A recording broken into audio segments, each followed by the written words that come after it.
Who haven't run for office and been up here, a minute can be forever. 2 minutes can be twice that.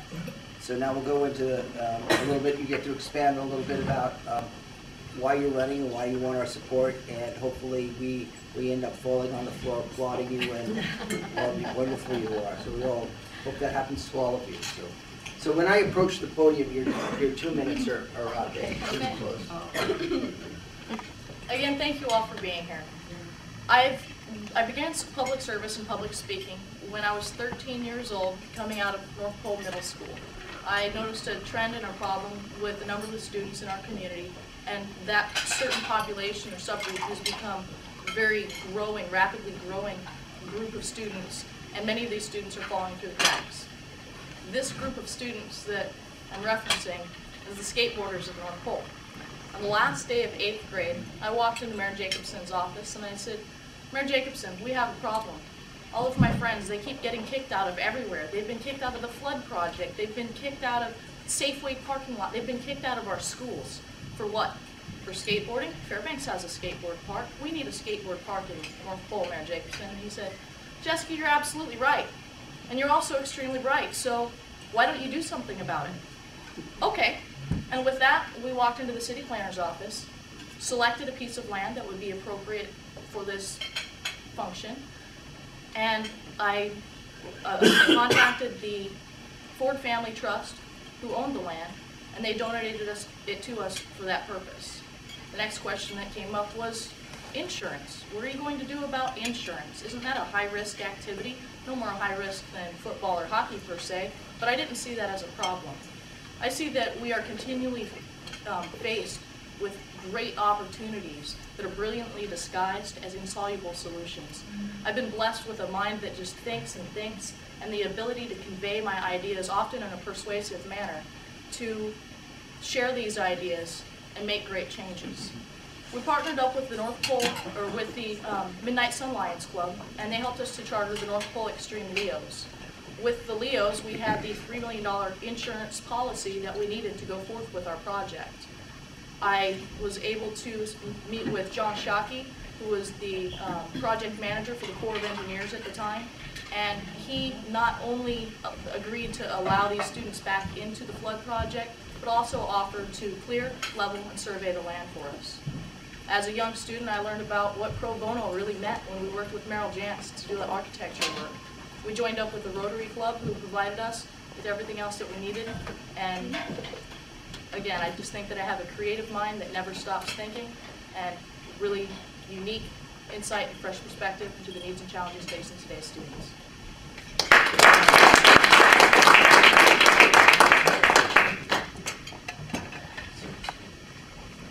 So now the tides have turned, and I'm sorry, Jessica, but now we have a microphone. Well, I don't know if I need a mic. While they'll still setting it up, I'll just put on my coach's voice and give you a little bit of a background as far as with what I think is important and what some of the initiatives are that I'd like to point out and try to work on. First of all, one of the things that I think is very important that is also the school board currently has been working on, and that is the technology. So many of our students and you that have grandchildren out there, you that have children, know that they probably know how to work most of the technology equipment that you have better than you do.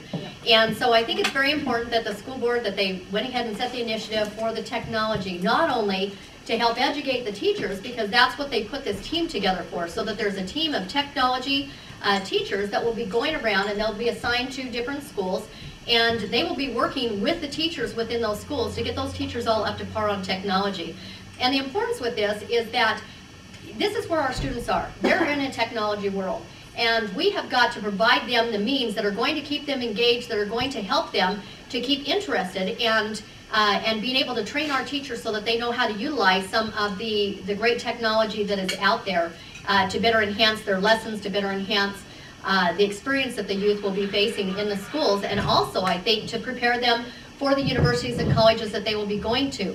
I'm a recent graduate from UAF, and UAF, when I was there, this was about 4 years ago, they had just gone through their technology and gotten all new products, and every single classroom was upgraded so that everybody all the teachers could go ahead and have immediate video feed. And you would not believe how many of the teachers were so frustrated because they had all this wonderful equipment and they didn't know how to use it. And so I think it's great that we're one step ahead of that with the school board in being able to do that, and I would really like to help that go forward. Another thing that I'm very passionate about is the dropout rate. I do feel that we have got to close that gap here in the interior, and the students that I've talked to who have dropped out of school, their basic answer has been, well, I don't plan on going on to college, and I can get a really good job without having to finish my high school diploma. And so what can we do to engage them to stay in?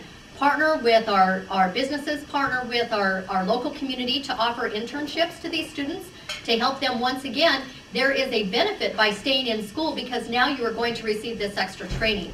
The last thing is parent involvement. We as parents have got to be more involved with our students. The school board just came out with Power School Premier. How many of you have children in the schools right now? How many of you have gone out and checked out Power School Premier yet? Okay, I get on that every day. I can see if my child is attending class or if he's late for class. And then I can address that day. And how wonderful this is because we can see real time exactly whether they're handing in their assignments like they say they should. It's a wonderful tool, especially for parents where most of our families now are in dual working families where we have moms and dads that are both working. So it's a wonderful tool that's been provided. I really think that the school board is on the right direction, and I would be more than happy to help be part of that team and take us into the future. Thank you. Thank you. So just a reminder, and I'm going to do it, please turn your cell phones off. Yeah, I'm going to find you. Okay, the real disadvantage of going third is that the people before you say things that you were going to say, so it makes it sound like you don't have your own original ideas. So I think I'll take a little bit of a different approach and just kind of explain why I want to run for school board as far as by telling a short little story. I hope it's short, 2 minutes. I remember when my son was 3 years old and then he went off to preschool. And, you know, I was a little bit worried about that whole separation anxiety and that he'd have a little bit of a trouble, you know, separating from his mom, who he loves so dearly. And so we went to the school, walked in, and, you know, he turns around, waves at me and says, "Bye, Mommy," into the open arms of his welcoming teacher. So I was the one that went home crying and spent the rest of the afternoon crying because my little boy didn't need me anymore. But the reason I tell that story is that, to me, it is so important to be able to start out at 3 years old, you know, to go into school and to be welcomed by a teacher and to be encouraged by that teacher. My son was fortunate enough, we weren't here when he was 3 years old, but we were here by the time he got into first grade. And my son was fortunate enough to have great teachers, great administrators within the schools that supported, you know, my goals and his goals for getting a good education. And that ideally is why, you know, the biggest reason that I kind of stepped up to the plate and said, what can I do? You know, all these years I'd heard, you know, you have to be an advocate for your child. And I'm sure there are some teachers out there, hopefully no one in this room, that wished I'd have been a little bit less of an advocate because, you know, I was there not only advocating for my child, but also volunteering and doing the things that I felt were important to make sure that he did get a good education. And that meant that I had a responsibility to contribute as well. And I guess my goal would be to, again, to repeat what my opponent said. It is important to address dropout issues. It's important to address middle school transition issues because I think that's the place a lot of times when we lose students, when they're transitioning from middle school to high school and really in a lot of ways saying, okay, what am I going to do? What does this all mean to me? And I'd like to think that we could do something early on, maybe in elementary school. You know, when was the last time, you know, most of the time you hear a child being asked at 5 years old, what do you want to be when you grow up? And by the time they get into 7th and 8th grade, you know, the whole idea of what do you want to be when you grow up kind of gets lost in the shuffle of all the requirements they have.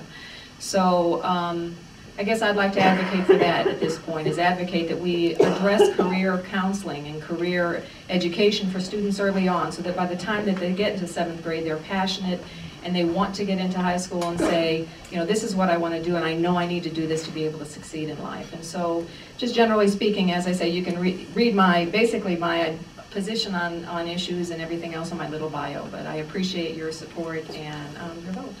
So thank you. Thank you very much.